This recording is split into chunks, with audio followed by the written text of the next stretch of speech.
specialty friends, I'm Belle from Seems So Me, and I'm super excited to be able to bring you this free tutorial so you can make your own bookmark caddy.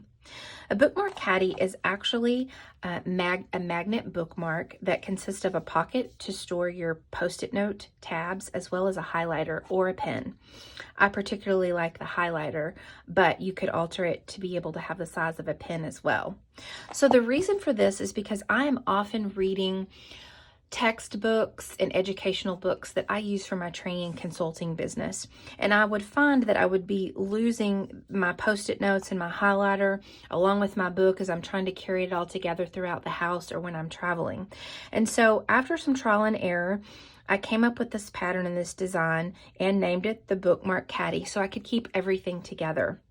And so I've got, I believe, 5 prints here. This is from the Maywood Studio fabric company, and this is the Readerville line, which is really a lot of fun because it's got fun prints with glasses and books and all of those fun things. And then I also have just one that I made from scraps as well, of just some of my favorite scraps. So this is a great scrap project that you may have some left over, and we'll talk about measurements in a minute of what size fabrics that you need. But let me show you how this works. So what you do is, because there's magnets in here, you'll open up your book that you're reading and just use one page. That works best with the strengths of these magnets, and you just snap it in, and there you go. It stays when you move it around or travel with it, and then it's got a place for your highlighter, your post-it notes, or you could even put a pen in there. So I'm super excited to get started with you. Let's learn how you can make your own bookmark caddy. So let's talk about all the items that you need to make the bookmark caddy. You need a rotary cutter. This is actually one of my favorites by Havells. I have all 3 sizes of theirs, and that is because of this safety mechanism. This guard here stays in this situation or this position until you actually press it down on your cutting mat, and then when you release it, it goes back to guard the blade. So I have never had any accidents so far with this particular rotary cutter, and I love it. You can also lock it if you want. You also need glue-based. I like Roxanne's glue-based, but you could use a glue stick or Elmer's glue if you want. You'll need a good pair of snips to snip threads. These are also from Havells. They're my favorite. I use them often. And one thing I also like about them is if you are doing free motion quilting and you have free motion gloves on, you don't have to worry about getting your fingers through a pair of scissor holes with those gloves on. With these, you actually can just grab them with your gloves on and just pinch them, and you're able to snip threads really easily. So those are my favorite. You'll need a water erasable marker. I got this one from Clover, and I use this one regularly. You'll also need 8 straight pins. This is only if you don't buy the magnets that have the adhesive on the back, and I'll talk about that in the tutorial about why you might use these as an option if you just maybe use magnets around the house rather than the kind I have here. You'll also need a pair of regular fabric scissors.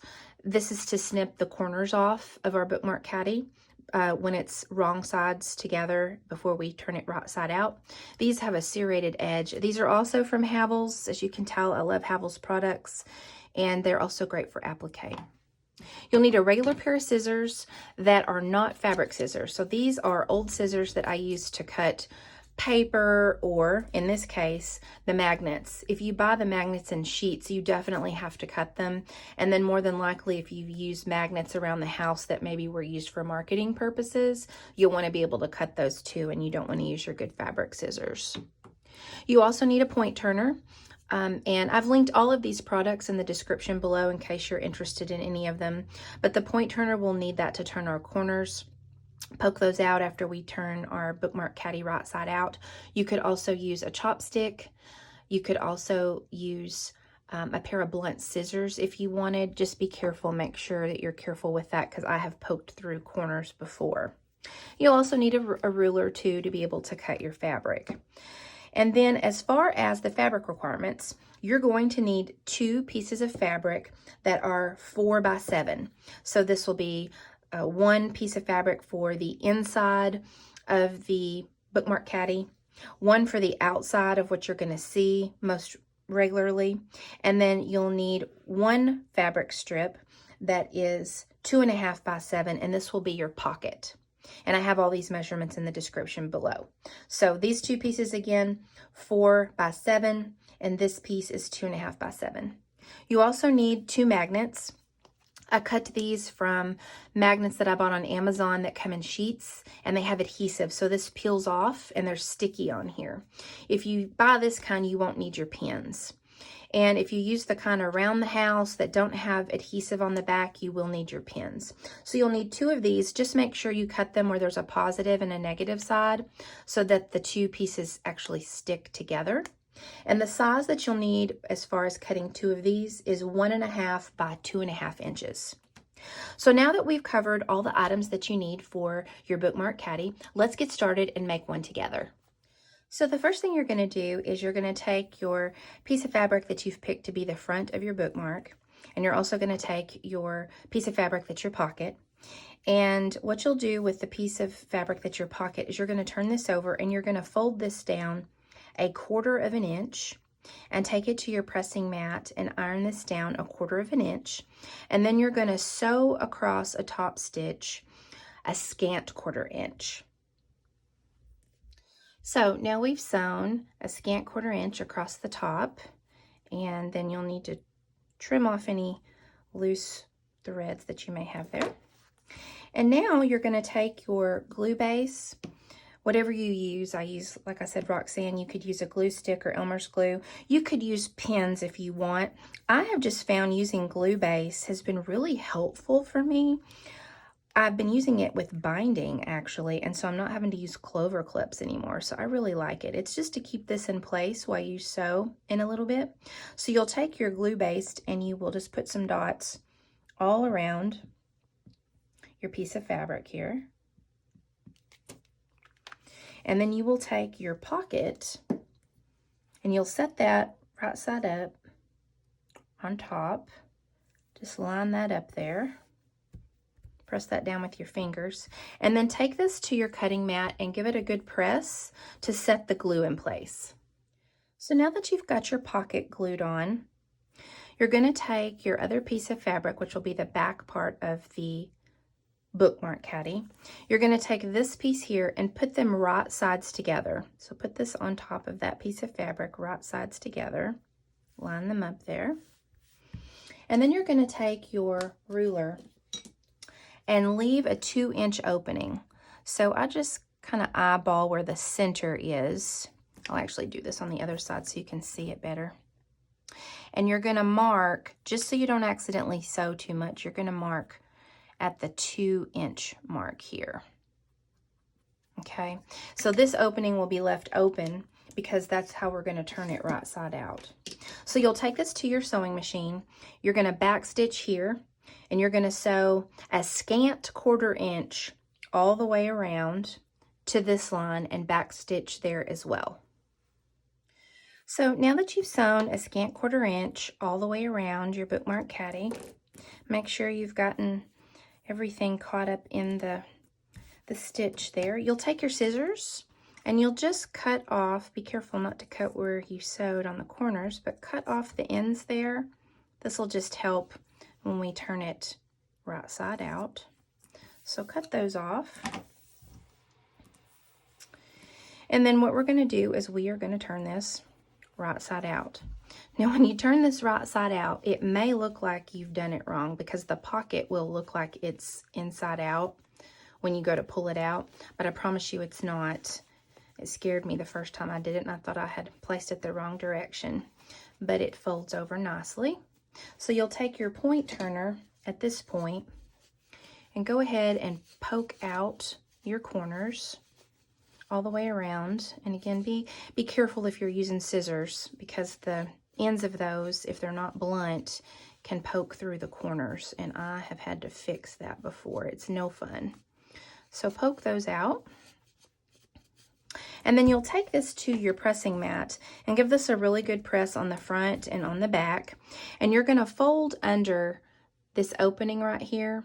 You're going to fold this under a scant 1/4 inch and press that as well. So after you've pressed your bookmark caddy and you've folded this down a scant 1/4 inch, we're going to go ahead and do a little measuring at this point. So you're going to fold your bookmark caddy in half.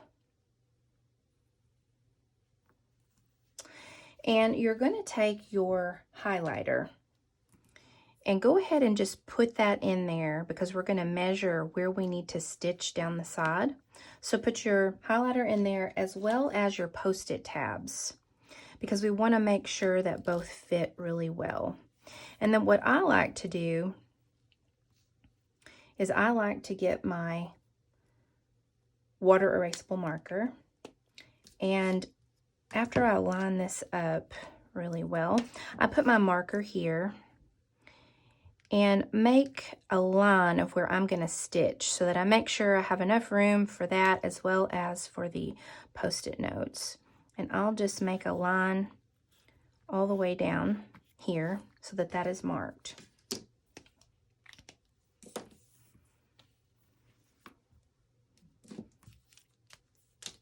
So we've got that marked there for us, so that's going to show us really where that is. Now you're going to actually take your magnets. And what you do here, and this is if you're going to use the kind of magnets that have the sticky that peels off the adhesive on here, you're going to peel off the sticky and we're going to put it inside that 2-inch opening that we left. The sticky side is actually going to want to be facing up. So it's facing up and the magnet part is going to be facing down. So that's really important to keep in mind. So you'll just slide that in to your opening there and you're going to wiggle it down to one end. And because the adhesive is not extremely strong, you'll have a little bit of flexibility to move it around. So you're going to want to leave about 1/2 inch all the way around. So I usually typically kind of fold it over in each of the directions to make sure that I have it far enough in there, but not too close to any of the edges because you don't want to accidentally sew over the magnet in your sewing machine. So just kind of wiggle that around, get it really where you want it. I think it can go down just a little bit more. This is really kind of the most tedious part of the whole process, is just getting that in there where you want it. Okay. And then once you've got that in there, you're just going to press because that adhesive there will keep it in place and you don't have to worry about it wiggling around. Now, if you choose to use magnets around the house that doesn't have this adhesive, this is where you're going to need your pins. So you do the same thing. Make sure that the magnet part that's going to make sure that these connect and stick together is facing down. So you'll go ahead and slide this in just like you did the other one, but this time, once you get it in place, you're going to pin on all 4 sides, and that will ensure that it stays in place whenever you do the top stitch all the way around when we're finishing it up. So again, you'll use your pins. You can feel it in there to know where the magnet is, and just pin right on the edge, and that will secure your magnet from moving whenever you're stitching. So that's what that will look like there. You can see that all the way around. I'm not going to be using that type of magnet, so I'm going to take mine out. So go ahead and now enter in your second magnet and go ahead and get that in place. I'm going to go ahead and peel mine off and I'll get mine in place as well, and then we'll talk about next steps. Okay, now that you have your magnets in place, whether you use the kind with adhesive or you've got yours pinned on both sides, you've also got this marked to where you're going to need to stitch. So what you're going to do is you're going to take this to your sewing machine and you're going to stitch 1/8 inch top stitch all the way around the Bookmark Caddy, and then you're going to fold it in half, and just make sure you remember which side you want to be facing up that you're going to see all the time. And then you're going to sew right down that line that you marked. That's going to separate the area for your Post-it tabs from your highlighter.